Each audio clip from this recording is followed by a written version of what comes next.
Hello and good morning all of the students of class 7. Our chapter is lesson 3 in geography our changing earth. उसमें हमने पिछले video में मैंने आप लोगों को दो चीज़ों के बारे में बताया था. दैट इज एंडोजेनिक फोर्सेस में हम लोगों ने पढ़ा था वोल्केनो एंड अर्थक्वेक के बारे में. वोल्केनो के बारे में हम बता दिया था मैंने आपको, और अर्थक्वेक के बारे में भी समझा दिया था. अब आपके चैप्टर में एक अर्थक्वेक की डिटेल दी हुई है, अर्थक्वेक और केस स्टडी. उसमें हम लोग एक इंडिया में एक जगह है जिसका नाम है भुज. भुज एक जगह है जो कि कहाँ पर है, गुजरात. ठीक है, गुजरात में है. वहाँ की एक केस स्टडी है. भुज में एक अर्थक्वेक आया था, भूकंप आया था, और भूकंप आया था 26 जनवरी 2001 में. 26 जनवरी 2001 में तकरीबन आई थिंक सुबह 8:41 AM के टाइम पर भूकंप आया था. बहुत बड़ा भूकंप था. इसको हम लोग भुज अर्थक्वेक के नाम से भी जानते हैं, जिसके बारे में आपके बुक में दिया हुआ है. इसके बारे में आपको डिटेल में समझाऊंगी. तो सबसे पहले तो आप ये समझिए कि जो अर्थक्वेक होता है उसको नापा किससे जाता है, या कौन सी मशीन होती है. तो जो मशीन जिससे कि हम लोग पता चलता है कि earthquake is measured with a machine is called seismograph. आपके बुक के साइड में दे रखा है कि एक मशीन होती है जिसमें कि इसको नापा जाता है, जिसको कहा जाता है सिस्मोग्राफ. ठीक है, ये एक मशीन है जिसमें कि अर्थक्वेक को नापा जाता है. और नापा किस पे जाता है, एक रिक्टर स्केल के ऊपर नापा जाता है. रिक्टर स्केल के ऊपर उसकी इंटेंसिटी देखी जाती है कि भूकंप कितना जोरदार आया है. अब इस इंटेंसिटी को आप कैसे समझ पाओगे कि अगर अर्थक्वेक में रिक्टर स्केल में उसकी इंटेंसिटी 2.0 या उससे कम है, तो उसका तो आप लोगों को पता भी नहीं चलेगा. एकदम से झटका आया और चला गया, उस अर्थक्वेक का हम लोगों को बिल्कुल भी पता भी नहीं चलेगा. तो 2.0 और उससे है तो बिल्कुल लिटिल अर्थक्वेक है. ठीक है, और अगर 2.0 से लेके 5.0 तक है तो उसमें कुछ डैमेज हो सकता है. मीन्स डैमेज मीन्स बहुत ज्यादा डैमेज नहीं होगा. जैसे कि मान लो कोई अगर चीज पड़ी है बिल्कुल वर्टिकली और एकदम से भूकंप आता है तो हो सकता है कि वो नीचे गिर सकती है. तो ये इतना होगा. अगर 6.0 तक है तो मीन्स कुछ डैमेज हो सकता है. वेरी स्ट्रॉन्ग मान सकते हैं इसको. ठीक है, और अगर 7.0 तक होता है तो it is a major earthquake. ठीक है, ये समझ में आया आपको रिक्टर स्केल के हिसाब से. कि पहली बात तो भुज के बारे में हम लोग जो डिटेल में पढ़ रहे हैं आपकी बुक में, भुज कहाँ है, गुजरात में. वहां पर क्या हुआ था, अर्थक्वेक आया था. कब आया था, 26 जनवरी 2001 में. तकरीबन ये समय था 8:45 का समय था.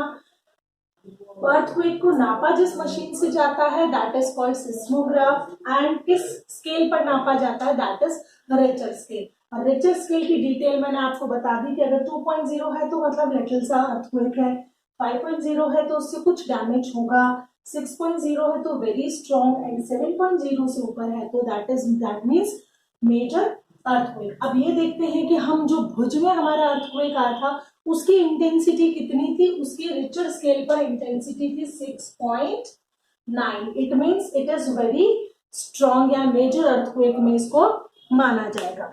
तो इस अर्थक्वेक के कारण हमारे देश में क्या क्या नुकसान हुआ वो भी आपकी बुक में ये दे रखा है कि ये बहुत मैसिव अर्थक्वेक था. मैसिव मीन्स बहुत ज्यादा नुकसान इसमें हुआ था, जो कि 26 जनवरी था. ठीक है, इसमें पहला पॉइंट तो आपको मैंने ये समझा दिया कि 6.9 रिक्टर स्केल पर था. इस डेट को हुआ था, इस सन में हुआ था, एंड कहां पर हुआ था. ठीक है, इसमें सेकंड पॉइंट आपका दे रखा है स्कूल मोस्ट अफेक्टेड. स्कूल में सबसे ज्यादा नुकसान हुआ. क्यों भाई, स्कूल में कैसे नुकसान हुआ. अब आप इसके लिए टाइमिंग देखो. दिन कौन सा था, 26 जनवरी. We are celebrated 26 January as a Republic Day. तो ठीक है, बच्चे स्कूल में थे, नेचुरल है, 8:45 का समय हो रहा था, बच्चे लड्डू खाने के लिए स्कूल में गए थे. 26 जनवरी मनाने के लिए स्कूल में गए थे.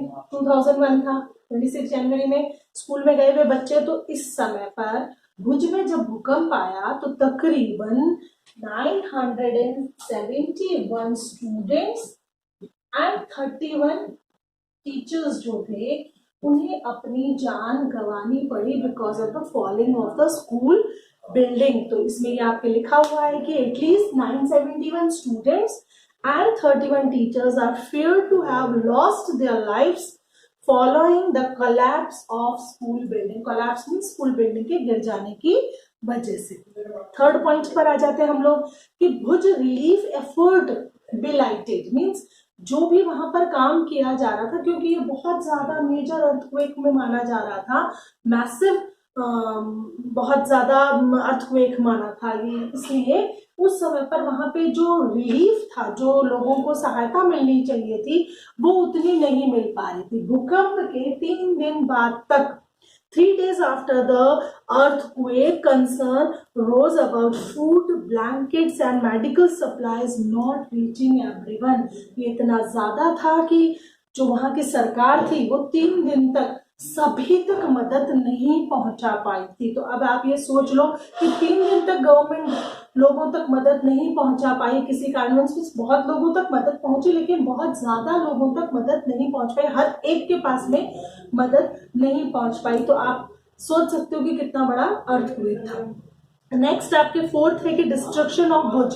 भुज में बहुत सारा नुकसान हुआ। अब आपको मालूम है कि जब अर्थ हिली है तो अर्थ के अंदर बहुत सारी चीजें होती है, जैसे पाइपलाइंस होती हैं हमारी, टेलीफोन लाइंस होती हैं हमारी, तो वो सब कुछ नुकसान हो गया, वो सब कुछ उथल पुथल होके रह गया। देखो, phone lines, water pipelines and power station, transmission lines are knocked out means ये सब कुछ खत्म हो गया। ना कोई कम्युनिकेशन रहा हमारा उन लोगों से, ना कुछ और, ना वहां तक जाना पॉसिबल था क्योंकि सब कुछ तहस नहस हो चुका था। इसके बाद फायर इन द सिटी। इस भूकंप के साथ साथ कई जगह जो थी वहां पर आग लग गई। आग किस लिए? 100 of fire started as charcoal cookers overturn. जो कि कोयले के जो कुकर्स थे वो अर्थक्वेक की वजह से तहस नहस हो गए, उसकी वजह से वहां पर आग लग गई। तो अर्थक्वेक तो था ही था, उसके साथ एक और मुश्किल क्या आ गई, वहां आग भी लग गई। इसके बाद इमरजेंसी डिक्लेयर्ड इन क्वेक जोन, जहां पर भुज के मेन जो भुज पार्ट था वहां पर अर्थक्वेक आया था। मैंने कल आपको समझाया भी था फोकस एंड एपिसेंटर। जो एपिसेंटर था वो भुज था वहां पर अर्थक्वेक का। तो जो भुज के आसपास की जितनी भी जगह थी वहां पर इमरजेंसी डिक्लेयर कर दी गई। इमरजेंसी कब डिक्लेयर करते हैं? कि जब उस स्टेट में बहुत ज्यादा मुश्किल आ जाए और सेंट्रल गवर्नमेंट को वहां पर हेल्प करने के लिए जाना पड़े, तो वहां पर प्रेसिडेंट जो है वो इमरजेंसी घोषित कर देता है। तो उस समय पर इमरजेंसी घोषित कर दी गई इस स्टेट में।